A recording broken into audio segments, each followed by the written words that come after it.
Добар ден, вести во 18 часот, во нив ќе гледате. ЕУ е најдобра гаранција за заштита на идентитетот. КОС го разбира како гастрономија. Like погача, тауче гравче, пинџур или понети пипети. За мене мојот идентитет не е само прекрасната македонска кујна, туку и Гоце Делчев, и Шапкарев, и Миладиновци. Опозицијата бара национален консензус за деблокада на евроинтеграциите. Ова не е време ниту за калкулации, ниту за тесно и ситно партиски интереси. Сакаат во ЕУ, но не веруваат дека ќе биде за брзо време. Дури 46% од младите не веруваат дека Македонија ќе стане членка на Унијата. Најслаба е довербата во сопствената земја на младите луѓе и тоа е навистина проблем. Тошковски најави 2 нови ленти на граничниот премин Богородица. Цениме дека и како ќе се олесни транзитот на граѓаните. Од петок почнува да функционира One Stop Shop со Србија. Банките калкулираат дали колку би се намалиле провизиите. Сите опции ќе бидат разгледани, банките веќе почнаа да се ги разгледуваат тарифите. Народната банка на Македонија очекува решение преку диалог.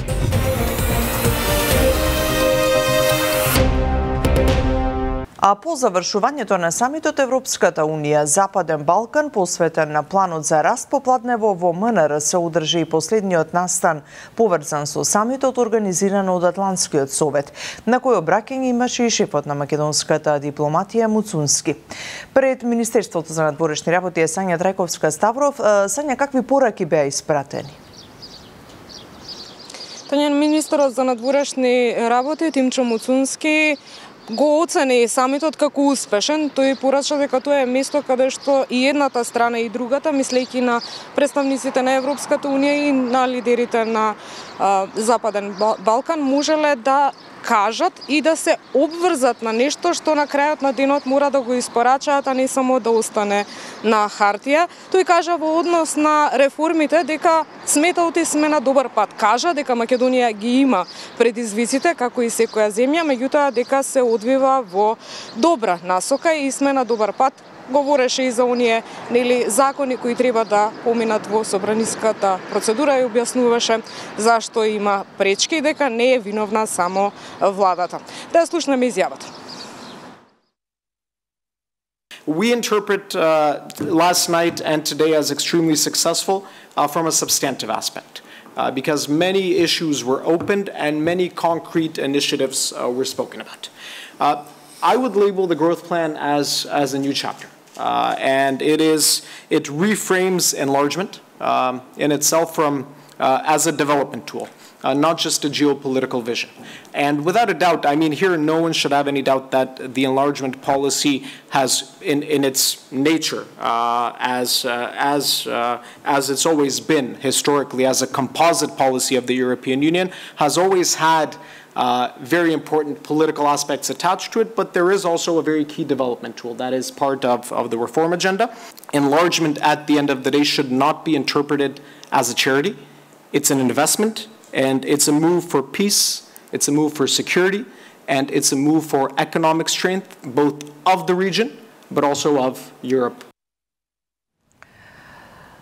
Сања, ова е последниот настан од состанокот за планот за раст. Предходно пресконференција има премиерот Мицкоски и еврокомесарката Кос. Кои се клучните пораки?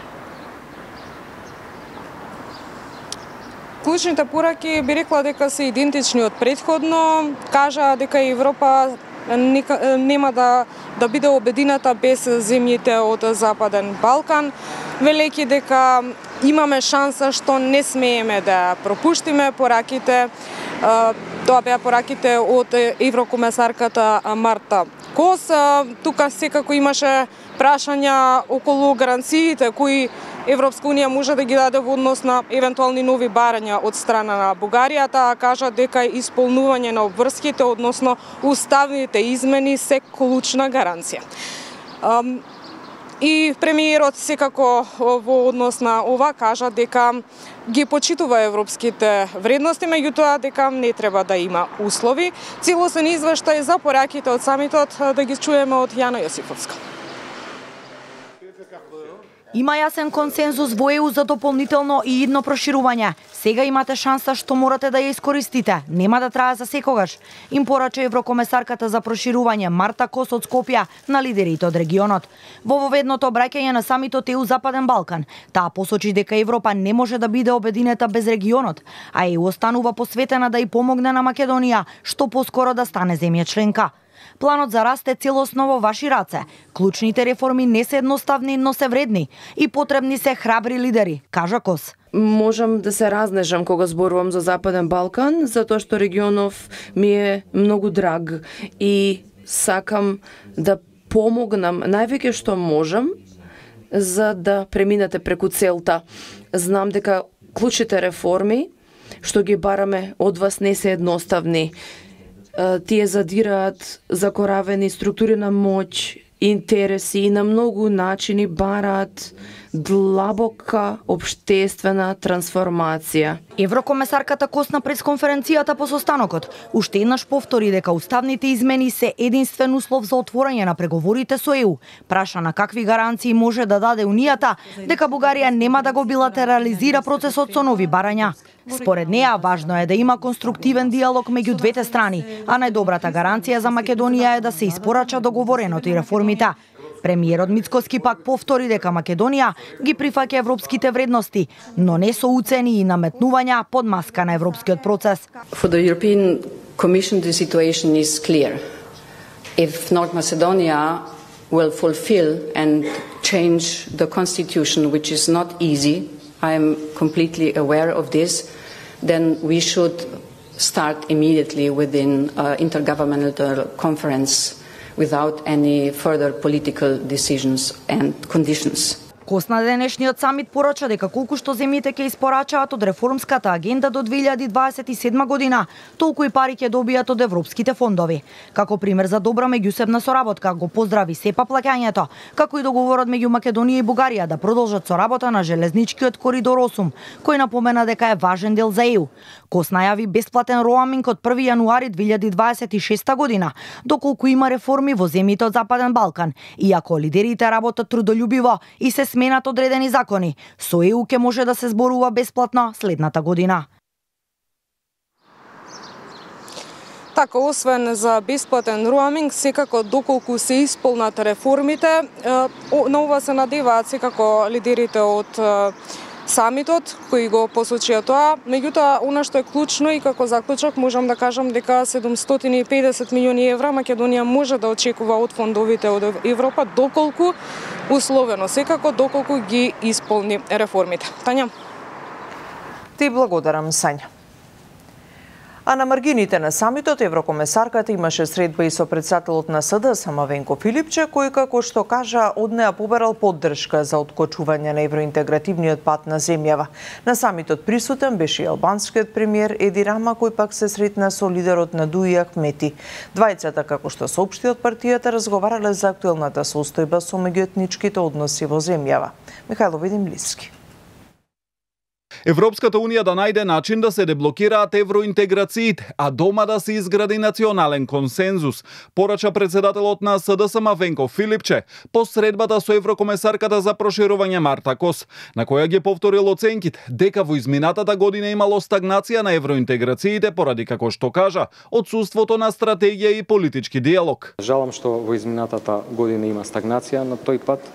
Некако отсуствува и стратегија, и политички диалог, и за жал се отвораат затворени прашања. Во таа смисла побарав поддршка од еврокомесарката и од неа лично и од сите европски институции да се откочи нашиот евроинтегративен пат, и сакам да порачам дека ова не е време ниту за калкулации, ниту за тесно и ситно партиски интереси. Беше многу искрена и укажа дека дава се од себе, ги користи сите своји капацитети, механизми и инструменти во рацете да продолжи евроинтегративниот пат. Меѓутоа, има еден дел од задачата што ние треба тука да сработиме. На самитот ЕУ Западен Балкан присуствуваше албанскиот премиер Еди Рама, чие што доаѓање го искористи лидерот на ДУИ Али Ахмети за заедничка средба на која, како што објави Ахмети, се дискутирало за сериозните закани за Охридскиот рамковен договор, актуелната состојба со меѓуетничките односи во земјава, потребата за продлабочување на билатералната соработка помеѓу Скопје и Тирана и евроинтеграциите. Пред средбата Ахмети на прашање на медиумите ја коментираше одлуката на Уставен за пописот, дека незаконски било вградувањето на категориите резидентно и нерезидентно население во методологијата. Shqiptarët as kanë qenë të ndarë, as do ndahen ndonjëherë, është regjistrim në kuadër të gjitha marrëveshjeve dhe standardeve. Албанскиот премиер Рама утрово во придружба на амбасадорот на Албанија Мејдани прошетал и низ старата скопска чаршија, а според објавите на медиумите седнал на кафе разговори со функционерот на ДУИ Бујар Османи, како и Армен Таравари. Над 40% од младите имаат позитивен став кон Европската Унија, но не веруваат во брза евроинтеграција на земјава. Покажуваат податоците од анкетата на Институтот за добро владење и евроатлантски перспективи.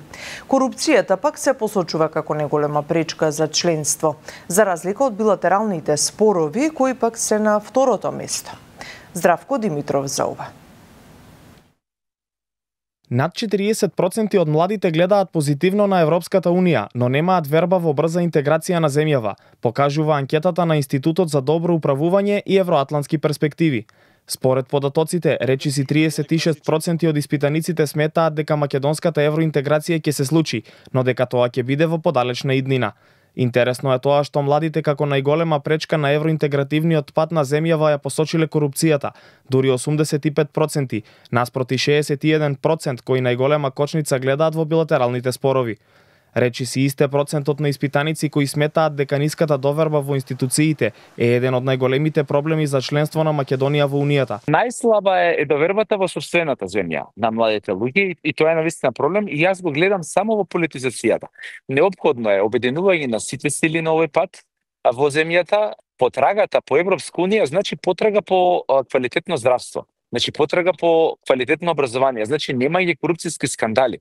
И секој наш граѓанин тоа го бара и го заслужува и токму тоа го очекува. Затоа, ако престанеме со политизација и се фокусираме на стандарди, на подобрување на квалитет на живот, навистина ќе можеме да ја подобриме ситуацијата. Младите кои биле дел од анкетата на прашањето за тоа која земја од Западен Балкан може да стане членка на Европската Унија во следните 5 години, над половина одговориле дека тоа ќе биде Албанија, речиси 35% се изјасниле за Црна Гора, а 8% мислат дека тоа ќе биде Македонија. Ова според Кордалов е показател дека младите се запознаени со европските процеси и состојбите, но и со она што го нуди Унијата. Прво мислам дека младите покажуваат преку оваа анализа дека се многу добро информирани за состојбите и дека имаат многу позитивен став кон евроинтеграцијата и кон програмите кои што Европската Унија ги нуди. И тоа недвосмислено преку повеќе прашања се поставува. Анкетата е спроведена со 1000 млади лица во земјава на крајот на јуни годинава од страна на Институтот за добро управување и евроатлантски перспективи Скопје, Европскиот центар за извонредност Брисел и Германската фондација за слобода Фридрих Науман во соработка со младинската платформа Студентарија во земјава.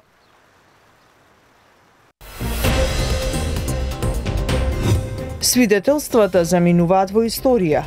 Од наредната учебна година ќе бидат електронски. Де факто децата и родителите немаат потреба да го имаат свидетелството во раце. Македонија ќе отвори 2 дополнителни ленти за излез на граничниот премин Богородица и уште една за влез на товарен сообраќај, најави министерот за внатрешни работи Панче Тошковски. За во иднина, како што рече, се планира товарниот сообраќај да се пренасочи преку посебен граничен премин, како што тоа во моментов го прави Грција. Дејан Драјковски. Ќе станат ли минато долгите колони на граничните премини во земјава, особено во летните периоди, кога температурите знаат да бидат и екстремно високи. Со ваквата состојба патниците најчесто се соочуваат на преминот Богородица кон Грција, која е во Шенген зоната, па оттаму министерот за внатрешни работи Панче Тошковски вели дека во овој случај може да се интервенира единствено инфраструктурно. Најави реорганизација на преминот уште во предстојниот летен период, односно патничките возила да добијат барем 2 дополнителни ленти ленти за излез, а товарните во иднина и посебен граничен премин. Можеме да ставиме во функција најмалку уште 2 ленти за излез со реорганизација и можеме да ставиме во функција најмалку уште 1 лента за влез во делот на товарниот сообраќај. Со што цениме дека првично ќе се подобрат условите. Сме фокусирани на создавање на уште еден дополнителен дел, нешто слично на граничниот премин кој што го имаат грците, посебен за товарен сообраќај. Значи, размислуваме во насока да товарниот сообраќај го трнеме во целост од моменталниот начин на функционирање на граничниот премин Богородица. За разлика од ова, со соседите кои не се дел од Европската Унија се работи да се воспостави системот One Stop Shop на сите гранични премини, кој треба да доведе до брз проток на возила, бидејќи проверки на патниците ќе врши само земјата за влез. Со Косово веќе овој систем на работа е воспоставен, а во петок официјално ќе профункционира и со Србија. Тошковски вели дека интензивно се работи овој метод да стане реалност и на граничните премини со Албанија. Со Србија официјално ќе го ставиме во функција при крајот на оваа недела, во фаза на преговори интензивни и со Република Албанија сме. Говориме таму повторно за 2 гранични премини, каде што навистина цениме дека и како ќе се олесни транзитот на граѓаните низ граничните премини со вистински имплементација на One Stop Shop начин на контрола на патници. Инаку, грчките власти веќе започнаа проект за реконструкција на евзони за да се справат со гужвите од нивна страна, а за тоа предвидоа 23 милиони евра со кои ќе ги реновираат објектите, а ќе го зголемат и бројот на персонал. За потребата од интервенција на овој премин говори фактот дека минатата година оваа граница ја поминале 5 милиони патници, а годинава до април 1 милион. 72 годишен пешак загина откако во него удри моторцикл на улицата Шарпланина во Скопје, а 22 годишниот моторциклист е приведен и е задржан во полициска станица, информира Министерството за внатрешни работи. Несреќата се случила вчера, нешто пред 14 часот, кога мотоцикл марка BMW со бугарски регистарски таблички управуван од 22 годишниот МО од Скопје удрил во пешакот 72 годишниот КГ од Скопје. Според информациите од полицијата, од ударот пешакот починал на самото место, а смртта била констатирана од страна на лекар од итната медицинска помош. 3 автобуси и комбе во собственост на приватна фирма изгореа ноќеска околу 2 часот и 30 минути по полноќ во близина на бензинска пумпа во населбата Оризари во Кочани, информира Министерството за внатрешни работи. Од МВР додаваат дека пожарот бил изгаснат од припадници на територијалната противпожарна единица Штип и за среќа нема повредени лица. Пожарот бил локализиран и изгаснат, а интервенирале и неколку возила и пожарникари. Според надлежните во текот на денот ќе се изврши увид од страна на екипа на МВР Кочани со цел да се утврдат причините за избавување на пожарот и дали постои основа за сомневање за подметнување. За 3 недели онколошките пациенти кои имаат канцер на дојка наместо како досега во болница, двата лека ќе можат да ги подигнат од било која аптека во Македонија. Ова се последните измени на позитивната листа на Фондот за здравствено осигурување, кои вклучуваат и измени за рехабилитација. Пациентите да можат да користат повеќе од 2 месеца. Наместо да одат на онкологија и да патуваат до Скопје само за да земат таблети, пациентките со канцер на дојка за 3 недели од сега ќе можат да ги земаат лековите летрозол и анастазол директно од аптеките. Со ова проширување на позитивната листа на лекови ќе им олесниме на пациентите и колку толку ќе се растовари гужвата во клиниката, вели директорот на Фондот за здравствено осигурување Сашо Клековски. Тој појасни дека иако за овие лекови кои досега беа достапни само на клиниката за онкологија, пациентите сега не плаќаат ништо, од сега во аптека ќе мора да платат партиципација, која нема да биде голема, од 50 до 100 динари. Овие 2400-2500 пациенти 11.000 пати се појавиле во клиниката за онкологија и се создава тесно грло на најмалку 5 места во болницата, од проверка на здравствено осигурување и проверка на упати до клиничката или болничката аптека, каде што се издаваат и каде што се евидентира издавањето на лековите. Од сега веќе, значи, пациентите нема да има потреба да одат на клиниката за онкологија, лекот ќе може да се подига на рецепта во аптека. Тоа што ќе стига кај пациентите е само партиципацијата, која во зависност од цената на лекот нема да изнесува повеќе од 50 до 100 денари по пакување. Клиховски тврди дека цените на лековите во Македонија не се највисоки споредено со земјите во регионот, иако има граѓани што поречиси дупло поевтини цени ги наоѓаат лековите за срцеви заболувања и други хронични болести во Србија и во Грција. Нашата референтна цена е од 1% од двете најниски референтни цени што се во земјите. Начелно тоа што го следам јас, Бугарија и Србија имаат најниски цени, Хрватска вообичаено има највисоки цени, така да не е точно дека во Македонија плаќаме највисоки цени, Хрватска во регионот плаќа убедливо највисоки цени. Клековски вели дека фондот ќе го реши проблемот со клексанот, што веќе подолг период е тешко достапен за граѓаните, а кажа дека се изменети 2 правилника кои го леснуваат патот за рехабилитација и правото на инвалидски помагала.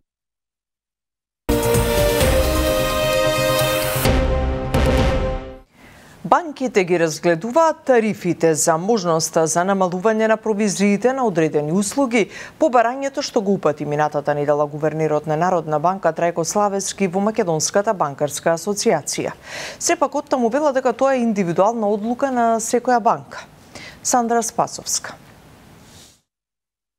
Банките ги намалија каматите за кредитите, ги зголемија на депозитите, но дали ќе има намалување на провизиите и на доместоците, како што побара гувернерот на Народната банка Трајко Славевски, останува неизвестно. Од асоциацијата на банкарите велат дека ја разгледуваат опцијата, но повторија дека тоа е индивидуална одлука на раководствата, а потек треба да направи и Народната банка со намалување на трошоците за трансакции. Сите опции ќе бидат разгледани, банките веќе почнаа да си ги разгледуваат тарифите, тоа што го даде гувернерот, но како што и нагласив и тогаш, тоа е индивидуална одлука на секоја банка, односно на органите на управување на банката. Пред се треба да ги погледнеме тарифите, таму беше ветено и од Народната банка дека на долговниот промет на страната на трансакциите поврзани со МИПС ќе има ослободување од таа трансакција.